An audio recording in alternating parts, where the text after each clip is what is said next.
Welcome to Red Sox Digest, the only show where pain, sarcasm, and a dash of hope collide nightly like a Trevor Story strikeout. We cover every loss, every meltdown, and yes, even the rare win, with brutally honest takes and zero front office fluff. Subscribe today at RedSoxDigest.com or risk being left out in the cold like a home game in April.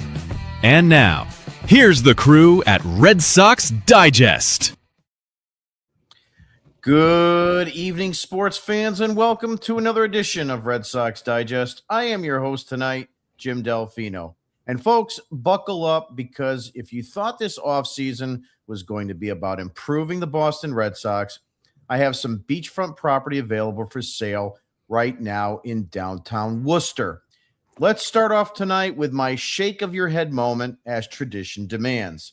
I'm sitting here once again convincing myself this is the year the front office zigs instead of zags, like Charlie Brown sprinting towards the football while Lucy is already filling the paperwork to yank it away. I fall for it every freaking winter, hook, line, and stinker. Joining me tonight is Nick Face, a man who has hated Jordan Hicks so consistently that when the trade broke, Nick didn't celebrate, he exhaled.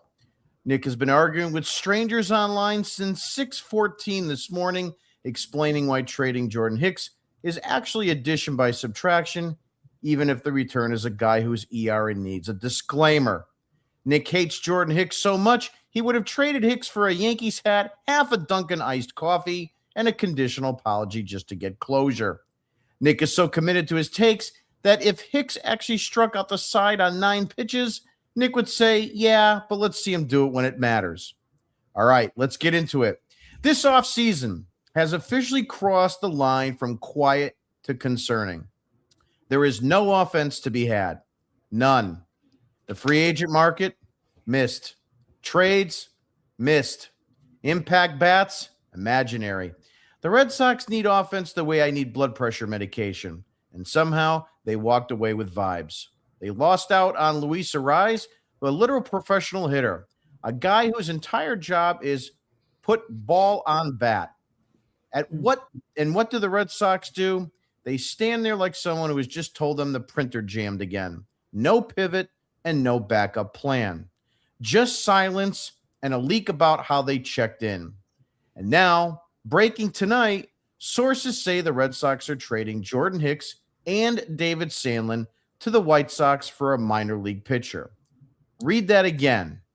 You gave up Jordan Hicks, a guy who shouldn't be here anyway, plus David Sandlin, a guy who can hit 100 on the gun, and in return you get Fuel Gauge Zeal, a guy whose baseball reference page looks like it was generated by Mad Libs. I'm looking at Gauge Zeal's stats, and folks, this is not a resume. This is a cry for help. Career ERA across all levels, 3.98. Sounds fine until you realize that's an ERA north of 5 in the minors and a whip that politely says there'll be traffic. He's 22 years old, already been with 4 teams in one season, which is never a red flag unless you enjoy red flags. That's not development. That's baseball uber. Sorry for the dig, Terry. Let's zoom in. In Double-A, a 9 ERA. That's not pitching. That's community outreach. His Double-A line is literally 1 game, 4 runs, everyone survived. Barely. And my personal favorite, 107 innings with 116 hits allowed. That's not pitch to contact. That's pitch to everyone. Don't forget, this is the same offseason where the Red Sox couldn't find offense anywhere. Yeah, they lost out on Luis Ariz, a human batting average, but hey, good news. We got a pitcher whose ERA graphs like a ski slope. This front office keeps telling us it's about controlling outcomes. The only thing controlled here is expectations, and they are underground. So that's where we are. No offense, a pitching return that screams organizational depth, and another offseason where the Red Sox fans are asked to wait, trust, and squint really hard. So I ask you, Red Sox fans, what is the direction? Because right now it feels like the front office is playing MLB The Show with the sound off and the controller unplugged. And now it's time for our new segment. It's time for you fans to face the facts. It's time for Face the Facts, where excuses get laughed out of the room, your feelings are irrelevant, and your opinion probably doesn't matter. No spin, no cope, just the facts. And now, your esteemed host, Nick Face.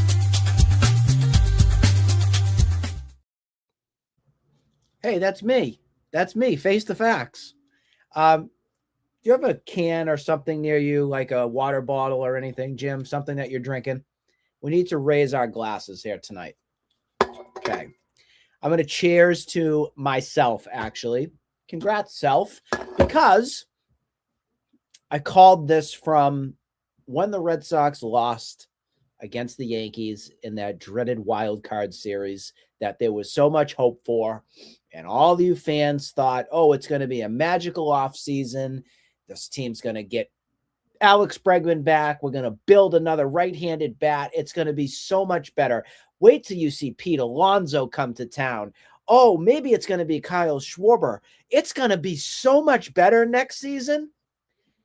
And then my big fat mouth, actually, I shouldn't harsh myself that much.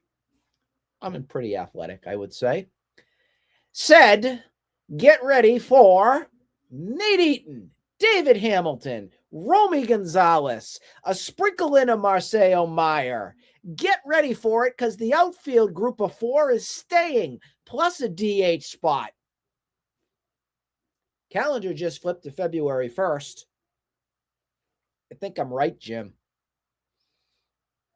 And it's really pathetic that this is what we've got right now.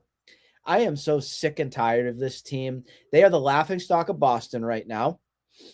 They can't hold a candle to our Super Bowl Patriots, who were the laughingstock of the NFL for the past 2 seasons. And look what they did.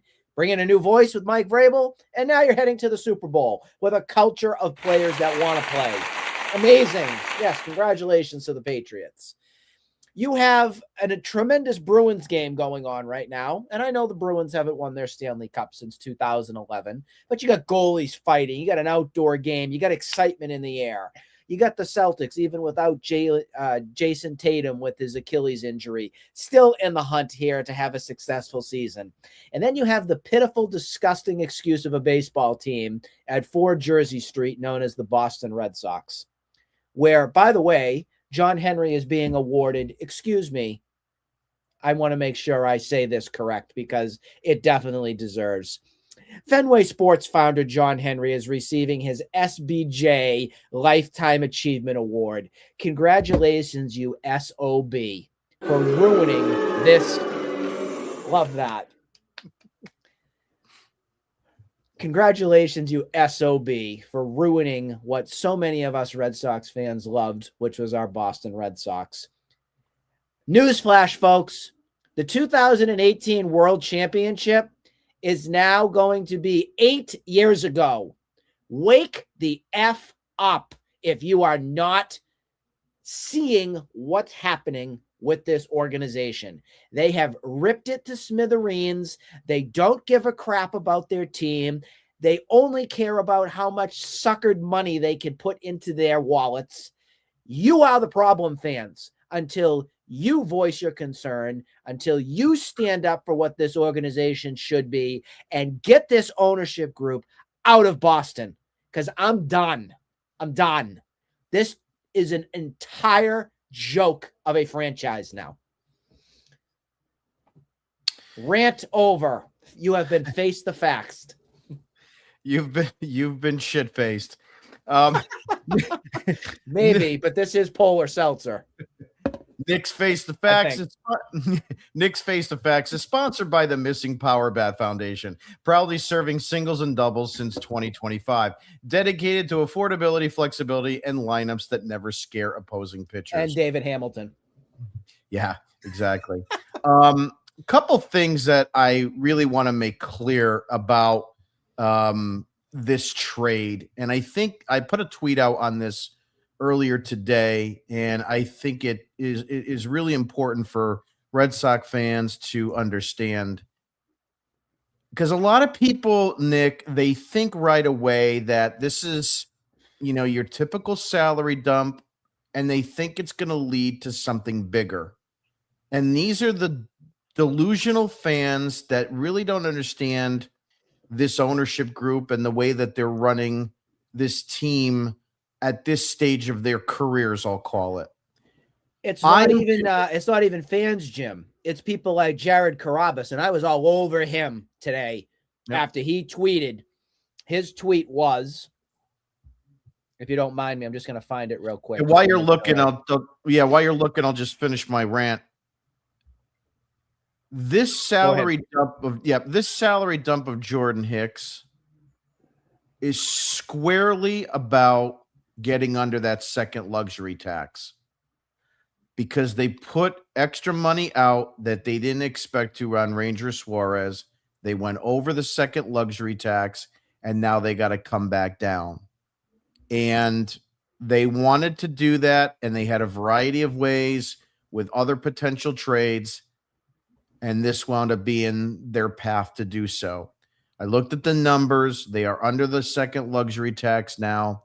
That's clearly what this was all about, Nick. This is not 100%. I will be shocked more than you can imagine if this leads to something bigger in terms of major salary. I mean, a higher acquisition, because I don't see it. They may get other players, but they're not going to be of, really a high caliber, a higher average annual value. So Jared Carabas, when the news came out, tweeted this: "I hate that David Sandlin had to be the prospect attached to Hicks just to get rid of a bad contract. I wish him nothing but the best. He would have been an instant fan favorite in Boston. But also, that's a huge offload for that money. Now go spend it on a player who will help in 2026. I respond, and I've got over 3.3 thousand. What do I got? I got 3,300 viewers from my tweet. You are kidding me right now with saying go spend the money. We all know that isn't going to happen. It's going to be put into John Henry's 10th or 20th rather yacht foundation. This organization is a disgrace." There's two things to break down from that tweet, though. Two things. One of which, the amount of hype that people continue to put on these prospects that haven't done diddly squat for the major league level has got to stop. If I hear one more time about an overhyped prospect, I still yet to be determined on what Marcelo Meyer's going to do. And if you want to tell me Roman Anthony is going to be a top 5 MVP candidate for this Red Sox team, I'm going to tell you to take a ride to the next planet Zippy, because this just is ridiculous. We got to pump the brakes and come back to planet reality here. I don't know where this hype, and I don't know why people continue to do it, but it's one of those things where you look at it, and I think that's what gets me as a fan even more frustrated, is because they spew this nonsense out of their mouth and nothing comes to friction of these supposed rumors or supposed expectations. They go right down the drain and they drowned 9 times out of 10. The second thing is obviously Carabas going out and saying, now go spend it. Well, good news, Red Sox fans. John Henry did go out and spend it on his Liverpool team. That's where the money went. It went to a Liverpool player. Let that sit in for you. And I'm not the biggest soccer fan or anything like that, but the player by name going to Liverpool, his name is Jeremy Jacquet. It's a done deal. Full agreement reached. That was tweeted out. They're still trying to figure out the financials of it. 70 million euros. I believe that's what that is. I don't know what that is equivalent to the US dollar, but that's where your money went. That's where it is. Liverpool. How's that feel, Red Sox fans? Feel good about that? Go buy a brick. Couple things on David Sandlin that I want to really emphasize here, Nick. Let me start with some of his peripherals first. He's 24 years old, posted a 4.50 ERA, 107 strikeouts, 40 walks between Double-A Portland, 17 games, 13 starts, and Worcester, 15 games, 1 start. Ranked as one of Boston's top 15 prospects by both MLB.com, was actually number 8, and Baseball America at number 11. He was twice named the Eastern League Pitcher of the Week in 2025. Originally selected by Kansas City in the 11th round of the 2022 first-year player draft from Oklahoma, was acquired by the Red Sox by a trade. And one of the things that bothers me about this is he was a guy who had a lot of hype, right? And I hate when the Red Sox, and they've done this many, many years, I hate when the Red Sox have to include prospects in a trade in order to entice other teams to take on some of their salary. And they've done this many, many times. Obviously, you think of Mookie Betts and David Price, and the list goes on and on. But it's all about this saving, and you have to give up talent in order to get another team to bite. And what really irritates me is when fans on Twitter are going to say, yeah, but this was just a salary dump and you had to get rid of Hicks. There was no choice in the matter. Look, Hicks shouldn't be here. And I tweeted this out earlier today. If management did a better job at looking and locating a better trade, had you gotten to a situation where you absolutely felt you had to move Rafael Devers to the point where it was over, which is what we're led to believe. We still don't know the facts on that, but I digress. You got jack squat for Rafael Devers. Kyle Harrison, a bum pitcher, and 6 starts out of Dustin May because you traded Tibbs in that deal. Mm-hmm. This is just as bad as a trade as Connor Wong for Mookie Betts. And yeah, okay, you had all these, we had Alex Verdugo. He was good for 2 years. Stop, okay? Alex Verdugo was a starter because you had nothing else. Sucked. And the Red Sox were not going to replace Alex Verdugo because they needed to make us believe that the trade was good. They didn't want to lose face on that. No pun intended. So had you got a better trade and you didn't get Jordan Hicks and his $24 million left on his contract, you wouldn't have to just give away David Sandlin in this trade today. Mm-hmm. The Red Sox have been pounding their chest about that they need to change the dynamic of how they have not gotten pitching depth in this organization for years. They have not developed a frontline starter for years. We go back to John Lester, Clay Buchholz, Roger Clemens, Aaron Seeley. I can name only a handful. Brian Rose. Yeah, and he wound up being nothing. There is a very small, select group of guys that actually came out of this pitching organization that had decent to all-star caliber careers.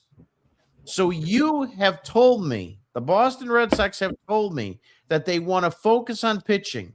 They acquire all this pitching. They make these, goodwill trades for goodwill pitchers over and over and over again, only to turn around and have to basically give away a guy that throws 100 miles an hour and is the 15th ranked prospect in your system for another guy that's a lottery ticket.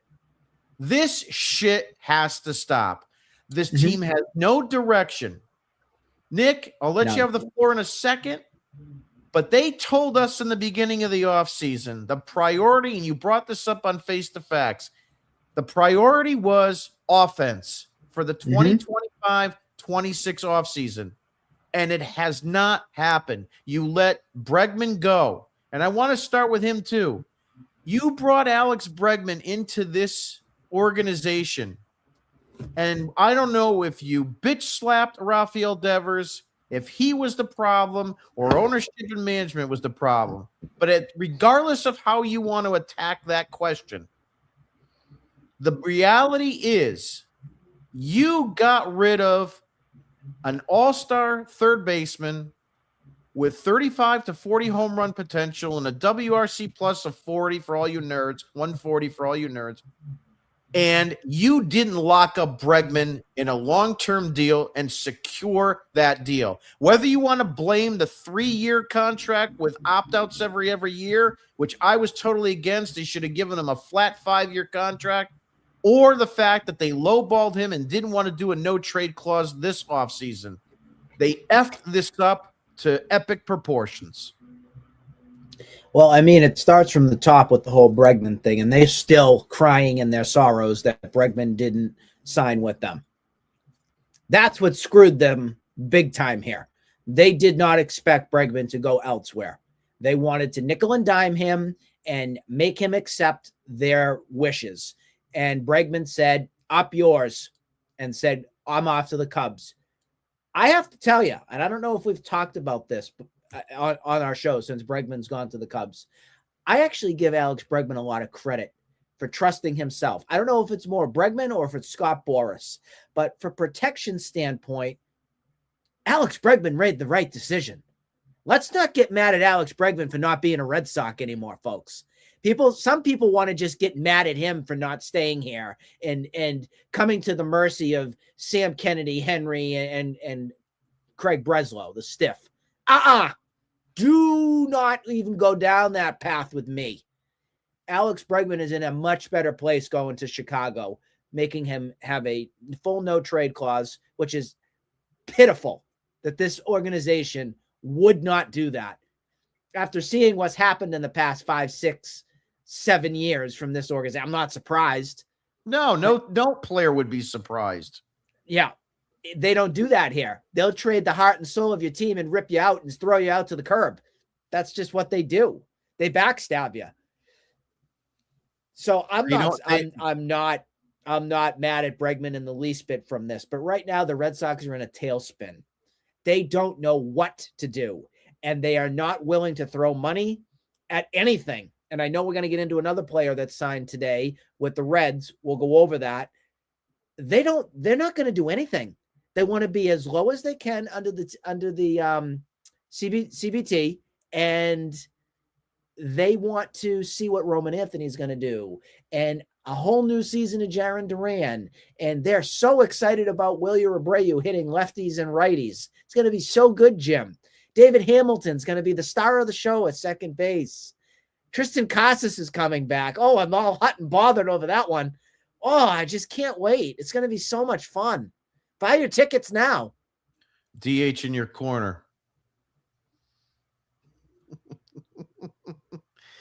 Moving right along to more upsetting news. If you'd like to lose your dinner tonight, Eugenio Suarez, who the Red Sox are supposedly eyeing for third base and as a huge power bat that we could add into the potential middle of this lineup, signed with, if you haven't heard this yet, sit down, the Cincinnati Reds, who don't spend any money.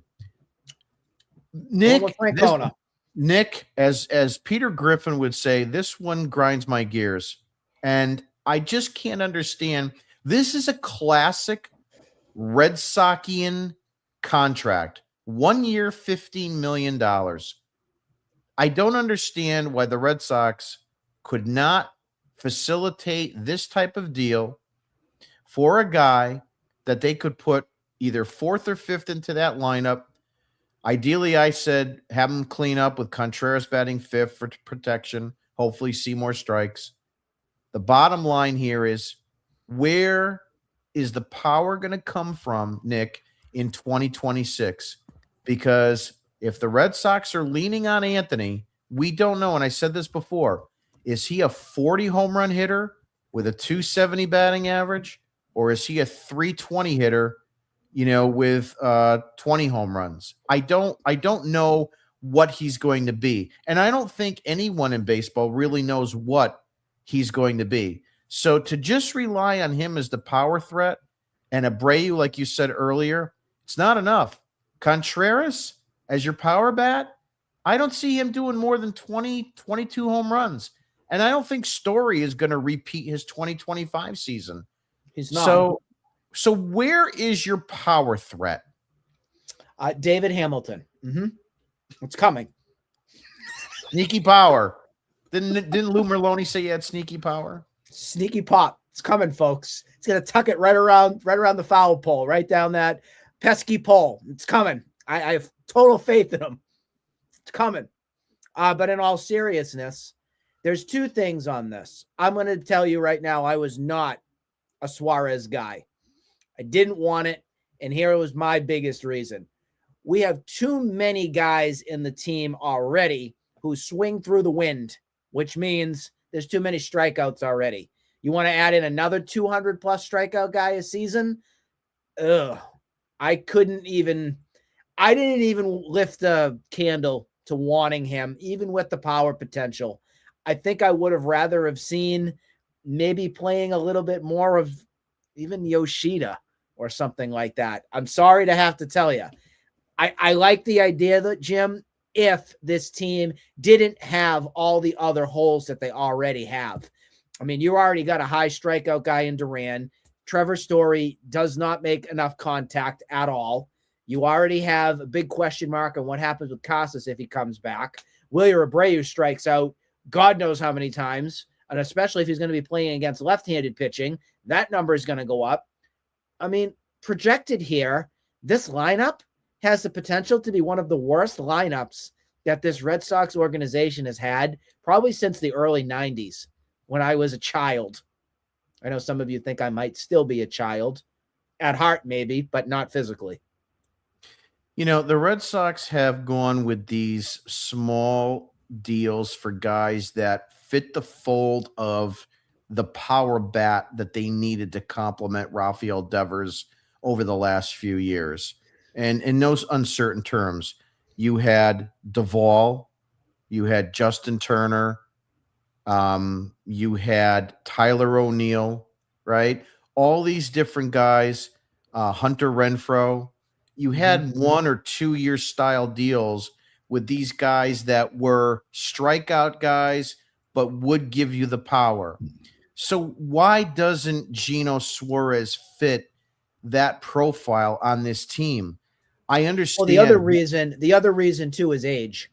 The Red Sox don't like, even if it's a one or something deal, outside of like a Justin Turner type, we haven't really seen this team go out there and do anything with a 35 plus in age to sign him. And I think that they looked at this as too much of a risk to take. Could that risk have been a reward? You make a valid point, Jim. I'm not going to argue with you on that. For me, though, as the fan, I can't stand these big guys that strike out tons and just don't have enough contact and everything. It wouldn't bring me any joy. It'd bring me more frustration, truthfully, if Gino Suarez was a part of this team. So that's why, for me, at least, I'm taking a hard pass on it. I'm saying, in a way, thank you, but no thanks. No, listen, I get it. I'm a contact guy first. I always have been. This is why, I'm one of the reasons why I hate a lot of the nerd stats, because they elevate other shitty statistics to make these players look better than they truly are. And all that does is help guys like Scott Boras. It doesn't help the team on the field, period. Yep. You can argue with me to your blue in the face, fans. I completely agree with you to that. But that's the reality of these nerd stats. That being said, one of the stats that you and I hate is WAR. We hate it. I think it's one of the most stupid stats that's out there right now. I could give a load of crap what your friggin' WAR is. Yep. Take it and shove it. basically look, what I say on that one. Look, I've had a few tweets out this, especially the Ballpark Buzz, Micah. The bottom line here is that I believe, truthfully, WAR is a garbage stat. And if you want, and if you don't want to believe that, I'll give you a simple explanation. It's the bottom of the ninth. You have 2 outs, a runner on second, and you have an opportunity to bat. Who would you rather have, Bobby Abreu or David Ortiz? Now, the answer sounds like it should be David Ortiz, but let me tell you something. Bobby Abreu has a higher career WAR. So that's where this is a garbage stat. It doesn't take into consideration enough of that full body of that player. That's the bottom line, because Stone Cold said so. So getting back to this, I understand you're not wanting to be a Gino Suarez fan. I get it. I like contact better too. Period. I like guys like Pedroia. I like guys that put balls in play. I like guys that are going to run counts up. Wade Boggs, one of my favorite of all times. You know, those are the type of players that Nomar. I love players that actually ran counts, got deep. Mike Napoli, for as bad of a hitter he could be sometimes, the guy saw like 5 pitches per plate appearance. It was unbelievable. Sometimes even more. He had so many 3-2 counts on him, whether he struck out or whatnot. It's the pitch counts that rose for that. And it threw like a Justin Verlander in the playoffs. And his pitch count was so high, and he got that big home run and won the game. This is why teams like 07, 13, and 18 won, is because they were able to overwork the starter and get into more of a mediocre bullpen at that time. And, you know, even as truthful today, as well as some of these bullpens are that have everybody that throws 98 and higher, if it's flat, you can catch up to 100. Besides the point. So I'm with you on that. The reason why I was coming around to Gino Suarez is for 2 reasons. One, I wanted a guy that could hit 40 to 50 home runs in the lineup, and we need a third baseman. That's the only reason. You suffered with Devers, who is below average at third baseman as well defensively. To me, I would have swallowed it for a year. You can reinvest and see what happens the following season. But you know what? If you tell me that you are going to be a better team than the 89 wins of 2025, I don't see it with this lineup on February 2nd. I don't see it, which leads me to a couple other things. Next up, a topic of conversation. Red Sox are interested. This has been going around quite a bit in the Cubs, Nico Horner and Matt Shaw. I like both of these guys, Nick. I mean, they're not going to move the needle, but they would be guys that you could put into this lineup that will give you an honest at-bat, and they will also give you good glove presence in the field. It's not, again, going to be all-star, but I think it would definitely improve this team for 150 games per season. Your thoughts?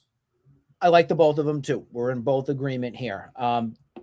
I actually like Nico Horner a little bit more, but the only way I'm going to make this happen is if there's an extension that's worked out here.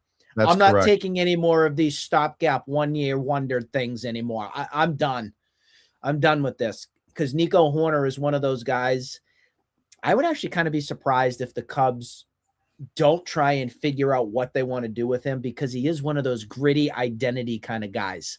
He would solidify second base tremendously and would take my buddy, who is sitting on my head basically over here, to Siberia finally for once in my life. That's what that would bring me. Great joy. Nico Horner is a guy that's consistent. He's got a great glove. Obviously, you're going to get that gold glove style that's there at second base, and not someone who's going to strike out constantly that's there. Going to make some contact, get on base. I look at it as kind of, I always like to go with like Nick Sogar as a Jed Lowry type. Nico Horner may be a little bit better than a Jed Lowry type, just from what I've seen from his play from the Cubs. I do want to pull up his stats real quick, just so we get a chance to see and talk a little bit more about what he can do. Let me just go there. Yeah, I have him up too. I'll just kind of give you the peripherals.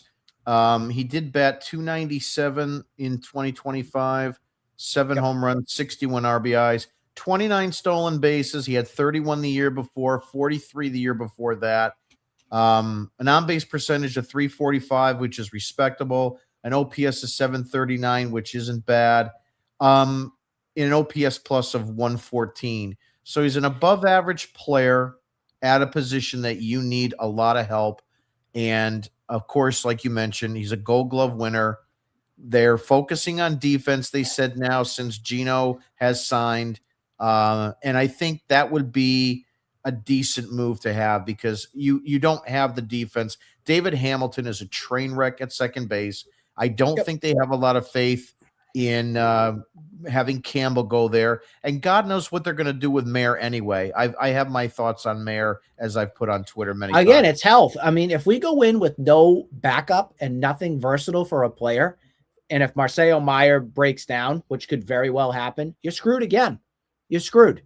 The other big thing that we didn't mention here with Nico Horner, which I like a lot, is the durability side of things. The past 3 seasons, he's played over 150 games. That's something that speaks volumes to a position that has lacked anything of being dependable since Pedroia got hurt. Yeah, that's absolutely true. I want to go ahead and see if I can drop this in. I haven't had a chance to look at it yet, but this is just a comparison here. Let me get the other banner out of the way for just a brief moment. So you brought up Jed Lowry. These are career stats, so bear with me. It's just quick. But you can kind of get an idea of where we're at here. Let's at least look at the career OPS plus. A little bit better than average. OPS is pretty similar. Slugging is pretty similar. On-base percentage is similar. Nico's probably a little bit better with the batting average. And, of course, there's still a lot more bases. But, yeah, you are getting a very similar guy. I think the biggest thing with him is getting that shirred glove, and he's young enough to be a guy that you could put at second base and just kind of like not worry about him. And he plays with the Chicago Cubs. Again, another bigger market city that has a little bit more of the pressure and has that ability to play in a tougher environment. He would fit Boston like a glove, in my personal opinion.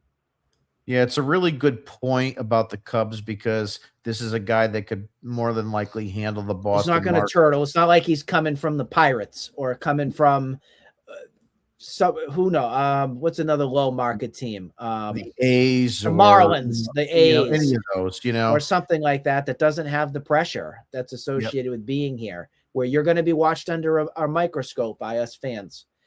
The Matt Shaw front. That one's more of a risk, I got to tell you. It's more of a risk to me because we've only got one season for him to kind of really see what he's all about. And that was last season with the Cubs. He was a rookie. So would the Cubs want to give up a rookie? That's the big question here. He played in 126 games. He had a 226 batting average, an OBP only a 295, so that's a little bit concerning. Slugging of 394. He did have a little pop, 13 homers, 44 RBIs.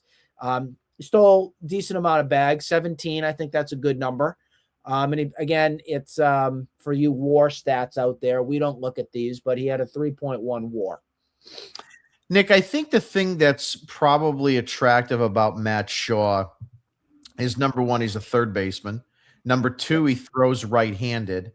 He's also young, right? He's 24, but he is under team control until 2032. So you would have him for the 26, 27, 28, 29, 30, and 31 seasons. You're talking about 6 years of control if you were able to acquire him, which is really important, the way that this team has not had guys under team control for long periods of time. Just a little overview on him. Matt Shaw is a highly touted infielder with the Cubs. He's drafted 13th overall in 2023 out of the University of Maryland. He was a standout shortstop in college who transitioned to third base. He ascended quickly to AAA by 2024 and was ranked the top prospect in 25. Known for his power hitting, he has consistently performed at high levels including winning the 22 Cape Cod League MVP. He progressed from rookie ball to AAA Iowa in under 2 seasons, hitting 284, 21 home runs in 2024 across double and AAA. So this is a kid that does have pop in the bat. I know the 13 home runs is a little tough right now. He's still a little raw. He's still a little young as it relates to major league playing time. But I think there is something there. And, if you can make a deal like that work for one or both of them, and look, it might be a situation where the Cubs might say, look, we're going to get nothing and Nico Horner is going to walk. We're going to include him in the deal. You have to take him if you want Shaw. I would be okay with that. Even if Horner is going to walk in a year, you still have a year to negotiate with the guy too, if he could be in your future. Shaw.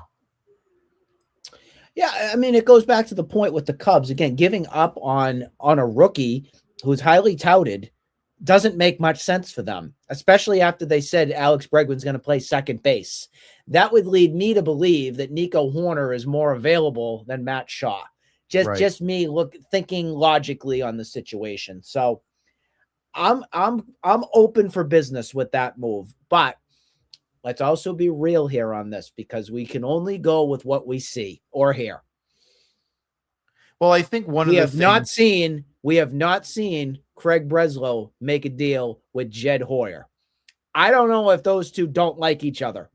I don't know. One of the few Red Sox connections that he has not made a trade with. But here's the other part that you bring up about the Bregman situation and Shaw. Yeah, you would have to question why the Cubs would make a guy like that available, especially after 1 year. Is there something to be said there, or is it just posturing?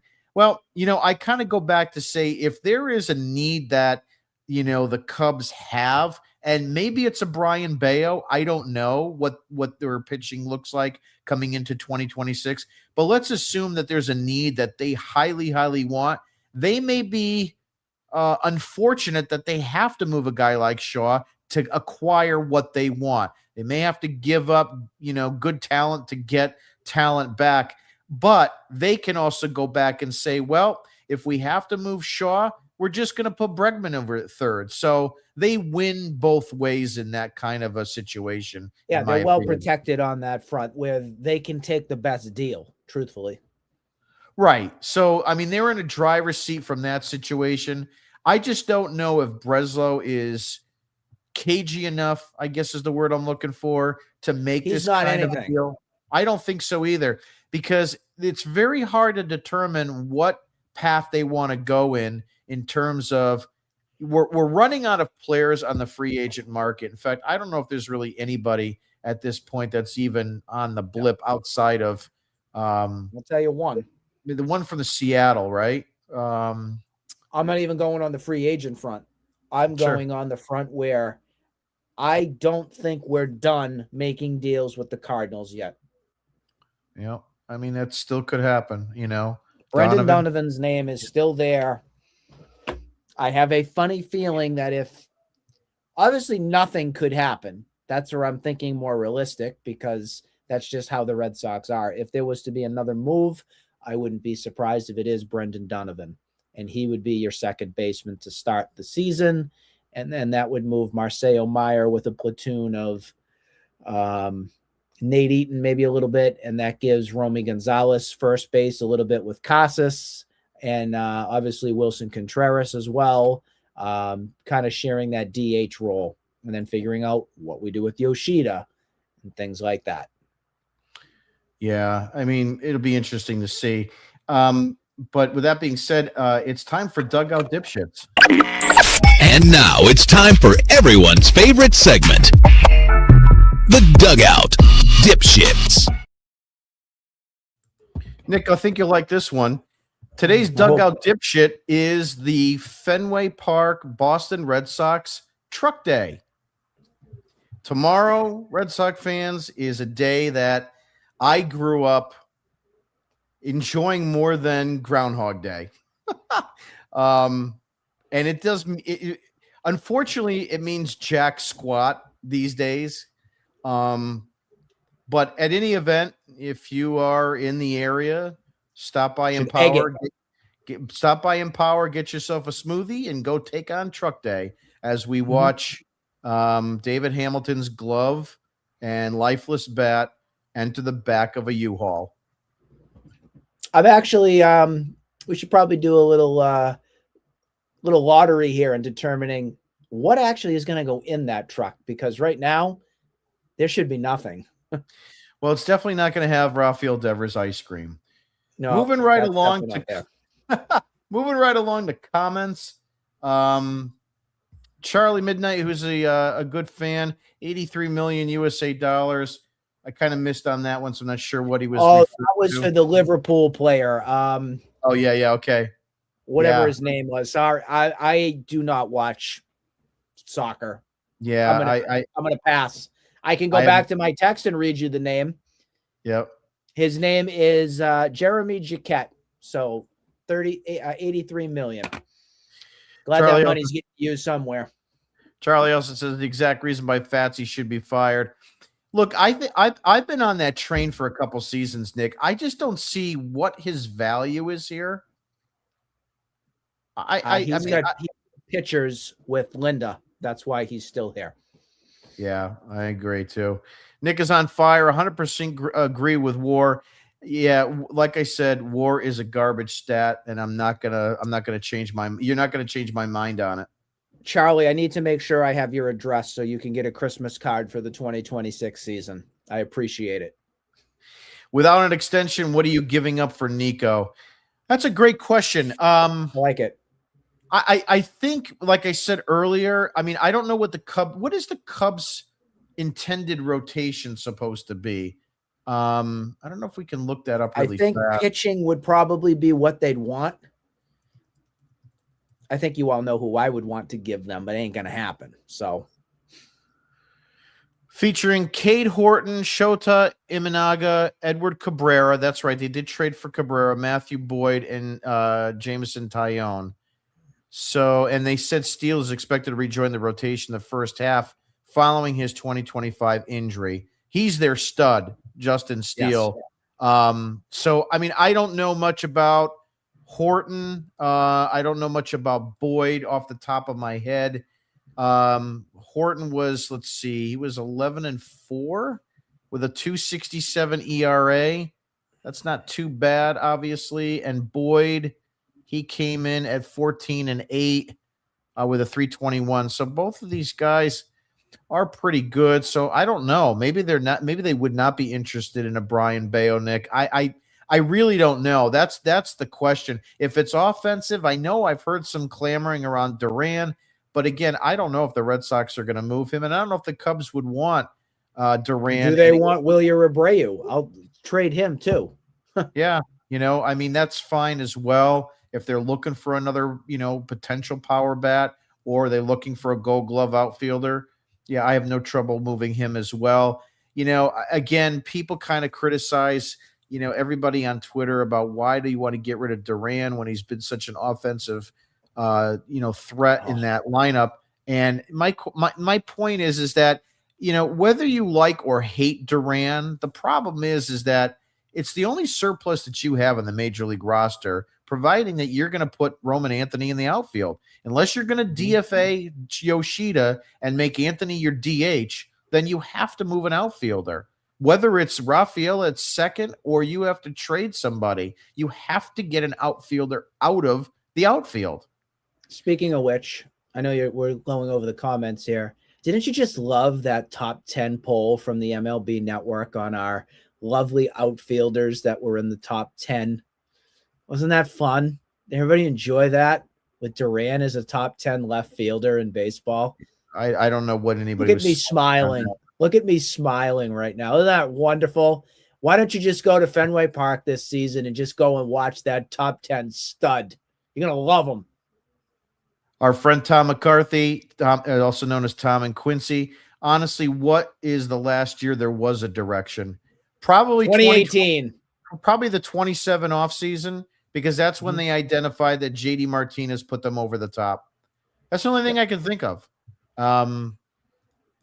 I mean, without, But Jim, that was 2018. That wasn't until March 2018. That's why I go with that there. And they identified at the trade deadline pieces that they needed to improve their team. Yeah, I'm also on behalf of Tom, I'm also going to be putting out a tweet right after our show is over. He asked me to put this out. His account has been compromised right now on Twitter. Super Bowl Radio Row broadcast on NBC Sports Boston will be on all week at Lucky's. So pop in for some beers, food, and hopefully some fantastic sports talk with Tom at 777 Plymouth Street, Holbrook, Mass. The Radio Row 2026, Zolak and Bertrand and Felger and Maz. Definitely stop in and see Tom at the bar. So I will post that on his behalf once we get off the show.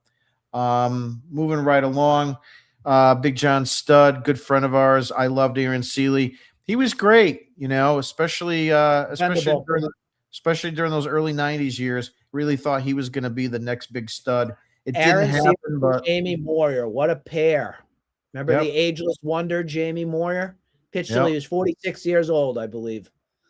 He did. And we got him in a trade, and we got an outfielder. I can't remember his name. Darren Bragg, right? Darren Bragg. That's it. Yeah. Betty, a really good fan of ours. You can't depend on Anthony. We don't know if Roman can stay healthy. Thank too. You. Listen, there's questions there too, Betty. I wish people would come back to reality here and understand. I mean, this is we don't know yet on Anthony. We don't. Yeah. This is a very good tweet by Betty. We really don't know. I mean, he has been hurt in the past in the minors, and he's obviously was hurt in 2025. So if the Red Sox are going to put all their MVP hitting in his basket, you're asking for a lot for a 22-year-old second-year player. Betty also said they gave away a 30 home run hitter in Devers. She's always been a Devers fan, and I totally, agree with you on that. Jim is right. I'm never wrong, so that's easy. And all Boggs got was grief from WO. I know. Wade, I love Wade. He's one of my top 5 players of all time. He knows it. He follows me on Twitter. I follow him. He responds to my tweets. He is an absolute gentleman. I love Wade Boggs. I always did.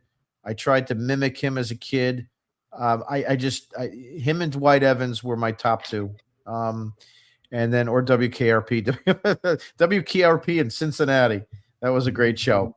That's all I got for tonight. Nick, you got any closing thoughts before we wrap up? If you're expecting something big to happen with this team, don't.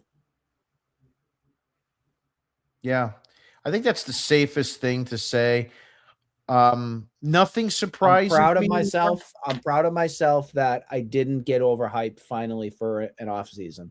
I know some people have it in their minds that this is going to be the off season. They're going to do something big. They're going to be drastic. They're going to make the big splash. I said to myself when we lost that game against the Yankees, I felt that this team was not going to do anything to improve it because they settled for mediocrity, meaning they got to the playoffs with what they had. They are going to do the same thing of what they did in 2022. Hope and pray, and it ain't going to happen. Yeah, look, I'm in the same camp you are. My point is that I rule out nothing anymore with this team, but I also have no faith that we're going to get anything of substance. Nothing. That being said, if you give me Horner and you give me Shaw in a trade, I'm going to be okay with letting the season start and seeing where it goes. I won't be thrilled. I won't be happy, 100%. But at least I can look at that team and say, I've got a guy that can play 150 games at virtually every position. Again, we talked about Anthony and we talked about the health. We get all that. We understand Abreu. We get all that. But at least you don't have a platoon player at 3 or more positions in your lineup on a daily basis. The days of Hamilton and pick your name, Sogard, any of these guys that have been, platoon players that are getting more than 2 days a week, I would call it. It's way too much. And we need more solid players 1 through 9. That's all I got. What I'm going to do is wrap it up tonight. I'd like to thank Nick for being on with us. And also, too, if you have not subscribed to our website and digital product yet, please go ahead and visit RedSoxDigest.com. That's RedSoxDigest.com for our digital newsletter. It'll be back up on a daily basis once the season starts. Up until now, we have copies and transcripts of this broadcast, which you can see on Twitter, on Substack, on our website, and obviously on YouTube. This will be up really shortly and tomorrow, and then we will have some tweaks with it as well. For Nick, I'm Jim. I'm going to let you guys go. Have a great night, and hopefully we will get some sort of news this coming week. And once we have something good, we'll have another show. Have a great night, everybody. Peace.